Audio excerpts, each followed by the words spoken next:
Hello student, we start standard 6 EVS chapter number 3 diversity in living thing and their classification. Okay, आज हम पढ़ रहे हैं, हमने कल पार्ट्स ऑफ प्लांट के बारे में पढ़ा था। आज हम पढ़ेंगे classification of plant. The scientist Carolus Linnaeus made the first scientific classification of plant. उन्होंने फर्स्ट साइंटिफिक क्लासिफिकेशन दिया था प्लांट्स का। Initially it was this method of classification that was use by all, और फिर उसके बाद सारी मेथड्स यूज हुई। आप कभी गार्डन में जाते हो, आप गार्डन में जाइएगा और एक टेबल ड्रॉ करिएगा इस तरह का। ये आपकी एक एक्टिविटी है, आप खुद भी कर सकते हो। सबसे पहले आप लिखिए आपने किस टाइप का प्लांट देखा, where does the plant occur grow, कब वो उगा, उसमें क्या क्या चीज़ें हैं, उसकी स्टैम्स कैसी है, कलर कैसा है, बाग हार्ड है कि सॉफ्ट है, इसका यहाँ पे लिखिए। हाइट कितनी है, मीडियम है कि शॉर्ट है कि टॉल है, ब्रांचेस पतली हैं कि मोटी हैं, नंबर कितने हैं ब्रांचेस के, लीव्स का कलर और शेप कैसा है, फ्लावर किस कलर के हैं, उनकी खुशबू कैसी है, उनका शेप्स कैसे हैं, फ्रूट अगर फ्रूट है प्लांट में तो किस टाइप के नेचर है उसका, किस टाइप का कलर है, जैसे एप्पल है तो कलर कैसा है, सॉफ्टनेस है कि नहीं, यूजेस क्या हैं उस प्लांट के, पार्ट्स ऑफ कई पार्ट्स प्लांट के अपन सीड्स यूज़ करते हैं, किसी प्लांट के हम फ्लावर यूज़ करते हैं, फ्रूट यूज़ करते हैं। इस तरह से आप एक टेबल बना सकते हैं।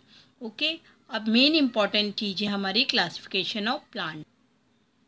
We can easily notice the difference in the shape and height. हम इजीली नोटिस करते कोई भी चीज़ का शेप और हाइट से of the plant in our surrounding, जो हमारे आजू बाजू में रहते हैं। कोई टॉल है, कोई प्लांट कोई शॉर्ट है, किसी का शेप बहुत फैला हुआ है, कोई शॉर्ट एकदम पतला रहता है ज़्यादा, जैसे कोकोनट ट्री देखिए अब कैसा एकदम पतला रहता है, और ये देखिए बनियन ट्री, और ये कैसे नीम के ट्री आप देखे होंगे, पीपल, ये सारे फैले हुए रहते हैं। ये बनाना का ट्री है, कैसे अलग अलग टाइप के इसके ब्रांचेस नहीं रहते, ये इसका स्टेम कितना मोटा है, इसका देखिए फैला हुआ है। ये सब डिफरेंस टाइप के प्लांट्स आपको दिख रहे हैं यहाँ पे, देखिए फिगर में ही देख लीजिए आप। Plants on the basis of the observation, हम ऑब्जर्वेशन करके ही बता सकते हैं। What are the similarities between a mango, banyan and tamarind tree. ये तीनों ट्री आपको पता है किस टाइप के होते हैं। इनके जो स्टैम्स रहते हैं बहुत हार्ड रहते हैं, मोटे रहते हैं, इनमें फ्रूट रहते हैं।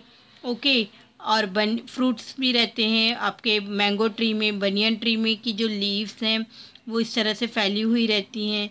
इनकी जो लीव्स हैं सब तीनों की अलग अलग रहती है, मतलब हर प्लांट का इनके स्टैम्स बहुत हार्ड रहते हैं, ब्रांचेस बहुत मोटी मोटी रहती हैं। ये प्लांट थोड़े से टॉल रहते हैं, बहुत लंबे समय तक, बहुत सालों तक ये प्लांट रहते हैं। Trees, some plant grow tall, कुछ प्लांट ग्रो लंबे होते हैं। देयर स्टेम और trunk is hard and strong, उनकी स्टेम और ट्रंक है वो बहुत हार्ड और स्ट्रॉन्ग रहती है। मैंगो, बनियन ट्री, ये इसी टाइप के ट्रीज हैं। They have branches at some height above the ground, इनकी ब्रांचेस की हाइट रहती है some height. They bear flower and fruit for many years, ये कुछ सालों के बाद हमको फ्लावर और फ्रूट दोनों देती हैं। Such plants are called tree, ऐसे प्लांट क्या कहलाते हैं हमारे, ट्रीज कहलाते हैं। Trees are tall, big and perennial, जो ट्रीज़ हैं वो लंबे होते हैं, बड़े होते हैं, बिग होते हैं और परनीनियल होते हैं, कि जो हर साल पूरे 2-3 ईयर्स 4 ईयर्स मतलब मैनी ईयर्स तक रहते हैं। परनीनियल मीन्स होता है ऐसे प्लांट जो बहुत समय तक रहते हैं, वो परनीनियल कहलाते, परनीनियल।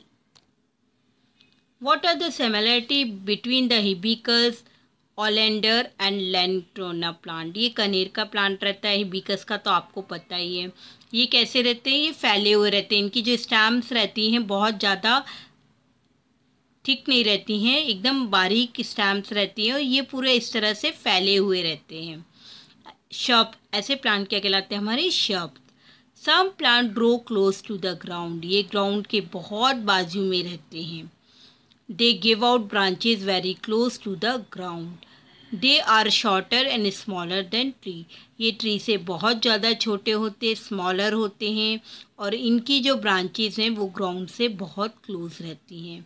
But they have a thick and hard stem. इनकी जो स्टैम्स है वो थिक और हार्ड रहती हैं। द ओलेंडर, हिबिकस, लैंटिला, कर्नेटी एंड रोज आर शब्द। ये सारे शब्द के नाम हैं। That may grow up to 2 और 3 मीटर। ये कब कितने रहते हैं, ग्रो करते हैं 3 to 2 मीटर्स। थर्ड है, what are the similarity between fenugreek and periwinkle plant. ये कैसे प्लांट रहते हैं, बहुत शॉर्ट रहते हैं मेथी के, और ये फैले एकदम गुच्छे के उसमें उगते हैं। ऐसे प्लांट्स को हम क्या बोलते हैं, herbs. Herbs grow to 1 to 1.5 metre tall, मतलब बहुत ही स्मॉल साइज हो गई। The stem of herbs are green and quite flexible. बहुत फ्लैक्सीबल होती हैं मेथी, जो कि हम घर में यूज़ करते हैं, फेन्यूग्रीक, जिसकी सब्ज़ी बनाते हैं हम। तो आपने देखी होगी कि जो इनके स्टेम्स रहते हैं वो बहुत फ्लैक्सीबल रहते हैं as compared to trees and bushes. Herbs में live for a few month up to 2 years। Herbs हैं कुछ महीनों के लिए रहते हैं और 2 साल से ज़्यादा नहीं रहते। According to the size and height of the stem, plant can be classified into 3 types। अब हम बोल सकते हैं कि साइज़ और हाइट के अकॉर्डिंग हम प्लांट को कितने प्लांट्स में बांटते हैं, ट्रीज, शब्स एंड हर्ब। ट्रीज़ में हमने देखे मैंगो ट्री, बनियन ट्री। शब्स में हमने देखा हिबिकस, ओलेंडर, लैंटेना। हर्ब्स में हमने देखा मेथी, fenugreek and periwinkle plants. Okay. Have you seen vines like the pumpkin, the railroad creeper, Kavali, watermelon और the grapevine? आपने कभी इनके प्लांट्स देखे हैं? इनके प्लांट्स इस तरह से, इनके प्लांट गुच्छे के रूप में रहते हैं और इनमें फ्रूट्स लगे रहते हैं। ये फ्रूट्स नीचे ही रहते हैं, ये नीचे की तरफ ही बढ़ते हैं। और आप कभी इमेजिन करिए कि अगर ये फ्रूट ट्रीज़ में ऊपर की साइड लगा, बड़े ट्रीज़ में, और वो जब गिरता है तो आपकी क्या हालत होगी। तो शायद भगवान ने ऐसी संरचना करके रखी है कि इनको नीचे ही रहने दिया जाए। इतने जो ये हार्ड फ्रूट हैं, बहुत फ्रूट ये हार्ड रहते हैं, बहुत कड़क रहते हैं और बड़े भी रहते हैं, साइज़ में भी बहुत बिग रहते हैं ये।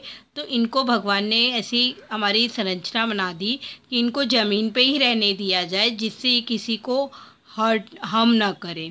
ओके, तो ये इस तरह की ज़मीन पे ही, हमारी जो ग्राउंड पे ही इनकी जो लीव्स रहती हैं वो फैली हुई रहती हैं, और इनके फ्रूट्स भी ग्राउंड पे ही रहते हैं। तो ये हमारे क्या कहलाते हैं, wines. Some vines need vertical support for growing while some others spread on the ground। उनको कोई चीज़ का सपोर्ट देना पड़ता है, जैसे कई लोग वुड वगैरह लगा देते हैं सपोर्ट के लिए और उसमें बांध देते, तो वो उसमें ही फैलती जाती हैं, और कुछ ग्राउंड में फैलते हैं। Climbers like the money plant have a aerial root. आपने क्लिम्बर्स, इनको हम क्लिम्बर्स भी बोलते हैं, मनी प्लांट देखा है जिसकी एरियल रूट्स रहती हैं। Have you seen the cucumber tendril that look like a spring? इनकी जो रूट्स रहती हैं वो स्प्रिंग फॉर्म में ऐसी बढ़ती जाती हैं आगे की तरफ। Of what use could they be touch the stem and vines? What do you feel? आप इनके स्टेम को अगर टच करोगे तो ये बहुत बारीक रहती हैं, पतले रहते हैं और फ्लैक्सीबल रहते हैं। The stem of a creeper is very flexible, soft and green। Creeper की जो स्टेम है बहुत फ्लैक्सीबल रहती है, सॉफ्ट रहती है, ग्रीन रहती है। It grow rapidly with the help of support, और ये रैपिडली सपोर्ट में हेल्प करती है और आगे की तरफ ये बढ़ते जाते हैं। For how many year do crop like bajra, wheat can radish, marigold live? 2 to 3 years। The life cycle of plant like jowar, sunflower is completed in 1 year. These plants are called annual। जो plant 1 साल तक रहते हैं उनको हम कौन से plant कहते हैं, annual. The life cycle of plant like the carrot, beetroot of 2 years, they are called biennial. जो प्लांट जैसे कैरेट, बीटरूट 2 साल तक चलते हैं वो बायनेनियल कहलाते हैं। Shrubs like the hibiscus and oleander and trees like mango and gulmohar live for several years, जो बहुत ज़्यादा सालों तक चलते हैं, ऐसे प्लांट को हम क्या बोलते हैं? परनीनियल प्लांट। बियर, और कुछ सालों बाद ये हमें फ्लावर और फ्रूट देते हैं। बोला जाता है कि जो मैंगो का प्लांट उगाता है वो कभी अपना फ्रूट नहीं खा पाता, मतलब जिसने वो प्लांट लगाया है वो फ्रूट नहीं खा पाता। वो इतने सालों बाद फ्रूट देता है कि जब तक वो इंसान रहता भी नहीं है ऐसा हो जाता है, इतने सालों बाद वो फ्रूट और फ्लावर देते हैं। According to the period of their life cycle, plant are classified as annual, biennial and perennial. आपने 2 टाइप्स पढ़े according to the size and height of their stem, shrub, trees and herbs, और according to the period of life cycle, annual, biennial and perennial. To which part of plant are butterfly and insect attracted? आपको पता है कौन सा part attract करता है? Flowering. Flower की तरफ ही बटरफ्लाई और इंसेक्ट अट्रैक्ट होते हैं। Plant that bear flower are called flowering plant. जो प्लांट हमें फ्लावर्स देते हैं वो क्या कहलाते हैं? Flowering plant. Will the plant is never bear flower are called non flowering plant. जो प्लांट हमें फ्लावर नहीं देते वो कहलाते हैं हमारे non flowering plant. Non flowering plant में not have organs like root, stem and leaves, और नॉन फ्लावरिंग प्लांट में रूट्स, स्टेम्स और लीव्स नहीं होते हैं।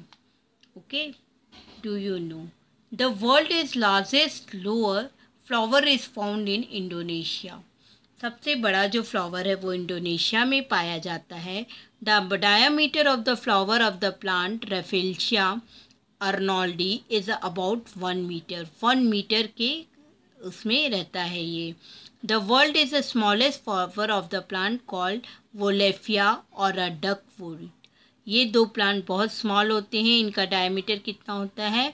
0.5 मिलीमीटर।